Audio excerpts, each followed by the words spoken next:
हाय, hello, good morning, नमस्ते. मी सीमा. स्वागत आहे तुम्हा सगळ्यांचं माझ्या यूट्यूबच्या चॅनेलमध्ये.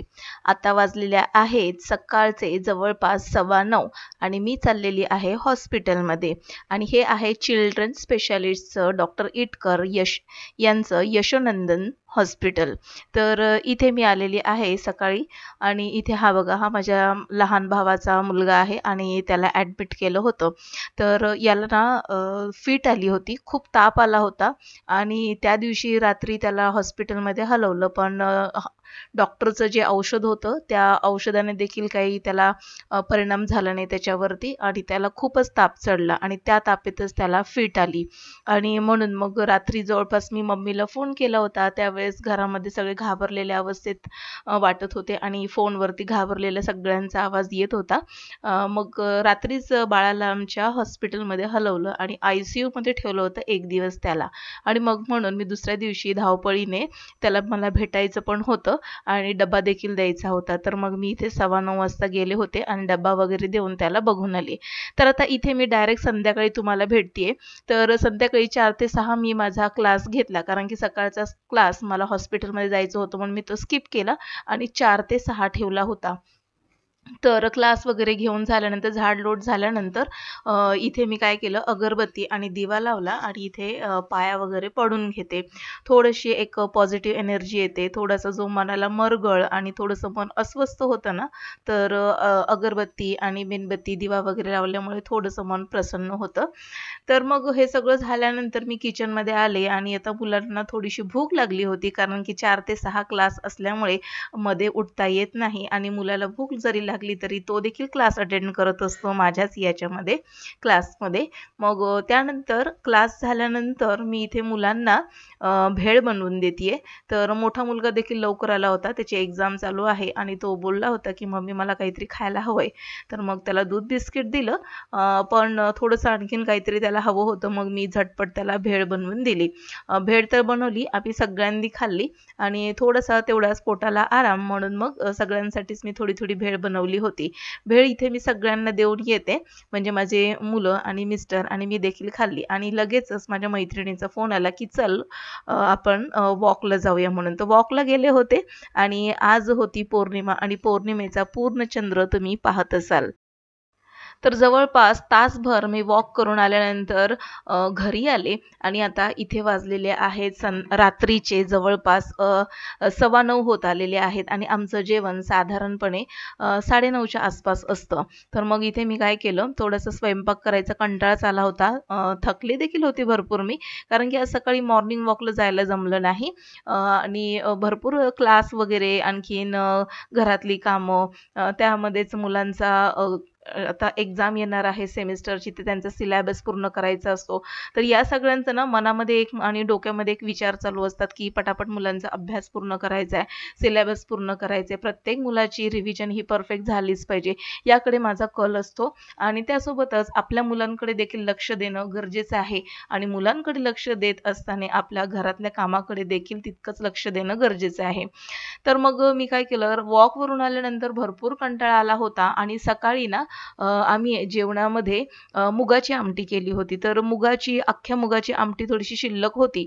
पण मग आता मला रात्रीचं भाकरी वगैरे आणि भाजी किंवा मग आमटी वगैरे असं काहीही करायचं नव्हतं.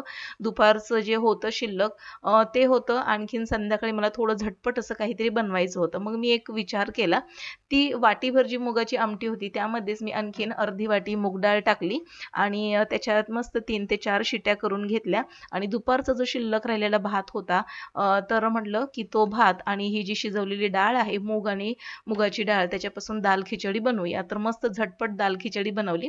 काही नाही, तेलामध्ये कांदा, टोमॅटो, हिरवी मिरची, सोबतच बारीक चिरलेलं लसूण, हिंग याची फोडणी दिली आणि खमंग अशी फोडणी तयार झाल्यानंतर त्यामध्ये हळद, तिखट, मीठ घालून डाळ घालून व्यवस्थित उकळी आणली दणदणीत. आणि यामध्ये हा जो दुपारचा भात होता तो व्यवस्थित मोकळा सुटसुटीत केला आणि या डाळीमध्ये मी मिक्स केलेला आहे. आता हा भात मिक्स केल्यानंतर छान अशी एक उकळी काढली मी आणि त्यावर भरपूर अशी बारीक चिरलेली कोथिंबीर घातली. आता याच्यावरच भागत नाहीये, तर यावर थोडीशी आपण फोडणी द्यायची, म्हणजे ते दिसायला छान वाटतं आणि मुलं देखील आवडीने खातात. तर मग फोडणीमध्ये मी काय केलं, जिरं, बारीक चिरलेला लसूण आणि एक लाल मिरची, तर ते सगळं मी फ्राय केलं आणि हे बघा यावरती फोडणी घातलेले मिक्स केलं आणि मुलांना जेवण दिलं. तर जेवणामध्ये आज होती दाल खिचडी, पापड आणि थोडंसं सॅलड, काकडी, कांदा वगैरे असं मी घेतलं होतं. आणि ते सगळं झाल्यानंतर आता बघा भांडे वगैरे इतके पडले होते. मॉर्निंग वॉकला गेल्यामुळे देखील मला संध्याकाळची चहाची भांडी वगैरे क्लीन करता आली नाही. कारण की आज खूपच धावपळ झाली होती माझी आणि सगळं एकटीनेच करायचं जर म्हटलं तर थोडाफार उशीर होतोच आणि मग सगळंच बर्डन देखील होतं. कंटाळा येतो, थकायला होतं, पण सांगून फायदा नाही. आपल्याला ते केलंच पाहिजे. तर मग मी काय केलं, ते सगळं आवरून झाल्यानंतर इथे पटकन ओल्या कपड्याने हे सगळं किचन साफ करून घेतलं. म्हणजे याच्यावरती जे कांदा आणि कोथिंबीर, थोडंसं जे काही पीठ वगैरे, हिंग वगैरे सांडलं होतं माझ्याकडनं, तर ते सगळं मी ओल्या कपड्याने पुसून घेतलं आणि आता गॅस ओटा पुसून हा स्प्रे करून घेते. तर ओल्या कपड्याने पुसून हा स्प्रे केला ना, तर मस्तपैकी लख्ख असा गॅसचा ओटा निघतो, जसं काही आपण तो धुवूनच काढलाय. तर हा स्प्रे ना मी घाई गडबडीच्या वेळेस नक्की वापरते. आणि आता बघा पुन्हा ओल्या कपड्याने आता हा स्प्रे केलेला भाग जो आहे, भिंत, गॅसचा ओटा, गॅस, तर हे सगळं मी स्वच्छ करून घेते. तर रात्रीचं ना मी जेवण झाल्यानंतर भांडी वगैरे घासून ठेवते. अजिबातच दुसऱ्या दिवशीसाठी असं काहीही मी ठेवत नाही शिल्लक. कारण की मग दुसऱ्या दिवशी देखील सकाळी लवकरच 5, 5:15ला उठायचं असतं आणि मग पुन्हा किचनमध्ये असा सगळा राडा आणि पसारा जर बघितला, तर मग पूर्णपणे मूड जातो आणि त्यातल्या त्यात बरीचशी भांडी आपल्याला हवी असतात आणि ती जर पटकन मिळाली नाही, की पुन्हा मग सकाळी सकाळी चिडचिड व्हायला नको. म्हणून मग रात्रीचंच हे सगळं आवरून ठेवलेलं बरं. तर मला इथे महत्त्वाची एक टिप सांगायची आहे सगळ्याच गृहिणींसाठी. आपली एक चूक किंवा एक काम आपण जर लांबणीवर ठेवलं ना, तर त्याचा भुर्दंड म्हणजे असा हा एक आपल्याला एक सरप्रायझिंग गिफ्ट मिळतं. आणि हे बघा संध्याकाळची भांडी, मला उशीर होत होता आणि वॉकसाठी माझी मैत्रीण बोलवत होती आणि वॉकला जाणं देखील गरजेचं होतं, कारण की मॉर्निंग वॉकला मी गेले नव्हते आणि म्हणून मी तो वेळ तिकडे दिला आणि म्हटलं की चला आल्यानंतर मग ही थोडीशी चहाची भांडी वगैरे आहेत ते नंतर मी क्लीन करेल. पण मग चहाची भांडी क्लीन करून पुन्हा जेवणाची ताटं वगैरे भांडी पडणारच होती. मग विचार केला की सगळी एकत्रच घासते, म्हणून मी संध्याकाळी भांडी घासली नाही. आणि मग बघता बघता इतकं मोठं मला सरप्रायझिंग गिफ्ट मिळालं ह्या भांड्याच्या ढिगाऱ्याचं, की मला म्हणजे बघून तर कंटाळा आला होता, पण ते घासणं देखील तितकंच गरजेचं होतं. मग मी काय केलं झटपट, तर याच्या आधीच्या व्हिडिओमध्ये मी हाच व्हिडिओ शेअर केला की झटपट भांडी कशी घासायची. तर मग हे भांड्यातलं जितकं मी खरकटं आणि अन्नाचे कण होते ना, पटापट मी एका प्लेटमध्ये काढून घेतली. सगळी भांडी नळाखाली धुवून घेतली आणि ही सगळी भांडी मी साईडला काढून घेतली. लगेचच हे जे किचनचं सिंक आहे लिक्विड सोपने घासून घेतलं आणि ही जी जाळी आहे सिंकची ती देखील घासून घेतली. आणि आता मी काय करणार आहे, या लिक्विड सोपनेच ही भांडी भरभर घासून घेणार आहे. लिक्विड सोपचा मला इतका फायदा होतो ना घाई गडबडीच्या वेळेस. पटापट पटापट भांडी काय करायची, पाण्याखाली धुवून काढायची, अन्नाचे कण खरकट सगळं काढून घ्यायचं आणि लिक्विड सोपने भरभर ही भांडी घासून काढायची.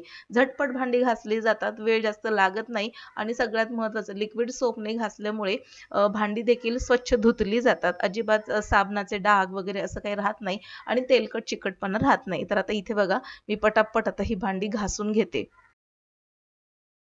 कामं करण्याचा कंटाळा येत नाही, पण कधी-कधी अशी इतका भांड्याचा ढिगारा वगैरे पडला आणि सगळंच काम जर एकटीवर पडलं ना, की मग चिडचिड होते आणि असं वाटतं की खरंच एक मेड लावावी का? किंवा मग एक डिशवॉशर घ्यावं का? पण मेड जरी लावली तरी ती कधीतरी दांड्या मारतेच. त्याच्यानंतर त्यांचं भरपूर काही असतं की म्हणजे इतकी भांडी देत नका जाऊ किंवा मग आपण एखादं भांडं जर अस्वच्छ राहिलं तर बोलतो, तर ते देखील ते ऐकून घेत नाहीत. त्यामुळे मला ना मेड लावणं पटत नाही. आणि दुसरी गोष्ट म्हणजे डिशवॉशर घ्यायचा मी विचार करते. पण तो डिशवॉशर ठेवायचं कुठे? कारण की माझं किचन आहे ना, इतकं मोठं नाहीये. दोन्ही साईडला किचनचे ओटे जे आहेत ते दिलेले आहेत आणि मध्ये जो स्पेस आहे तिथे मी उभी राहते आणि आणखीन थोडासा एक लादी होईल इतकी एक लाईन आहे. तर एवढ्या स्पेसमध्ये जर मी डिशवॉशर जर ठेवून दिला, तर मग किचनमध्ये फिरायला आणि इतर कामं करायला जागाच उरणार नाही. कारण की बाकीचं जी जागा आहे तिथे मी एका कोपऱ्यामध्ये वॉशिंग मशीन सेट केलेली आहे आणि दुसऱ्या बाजूला मी फ्रीज ठेवलेला आहे.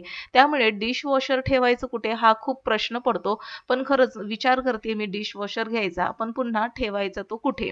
जर मी डिशवॉशर घेतला तर माझी कामं खूप सोपी होणार आहेत. इतका भांड्याचा ढिगारा जर पडत असेल, रोजच्या रोजच पडतो हा ढिगारा, पण मला खूप हेल्प होईल त्या डिशवॉशरची. तर बघू लवकरच मी विचार करते त्याचा देखील, आणि ज्यावेळेस घेईल तर नक्कीच ते तुमच्याशी शेअर देखील होईल.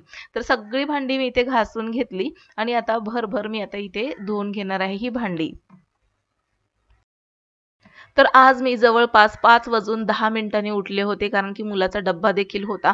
मुलांचा डब्बा, मुलांना शाळेत पाठवलं, दोघांचे डब्बे आणि घरातलं सगळं काम आवरेपर्यंत आणि मला दवाखान्यात निघेपर्यंत जवळपास 9 वाजले होते. आणि त्यामुळे मला जे सकाळी पहाटेचं जे माझं रुटीन आहे ते शेअर करता आलं नाही, कारण की घाईच तितकी होती आणि इतक्या घाईमध्ये आपण कुठे-कुठे ना लक्ष देणार. म्हणजे झटपट आपल्याला स्वयंपाक पण करायचा आहे, नाश्ता पण करायचा आहे, घरातलं पण काम आवरायचं आहे आणि त्यामध्ये कॅमेरा सेट करायचा आणि त्याकडे मध्ये-मध्ये लक्ष द्यायचं. तर त्यामुळे सकाळचं रुटीन काही माझ्याकडनं शेअर झालं नाही तुमच्याशी.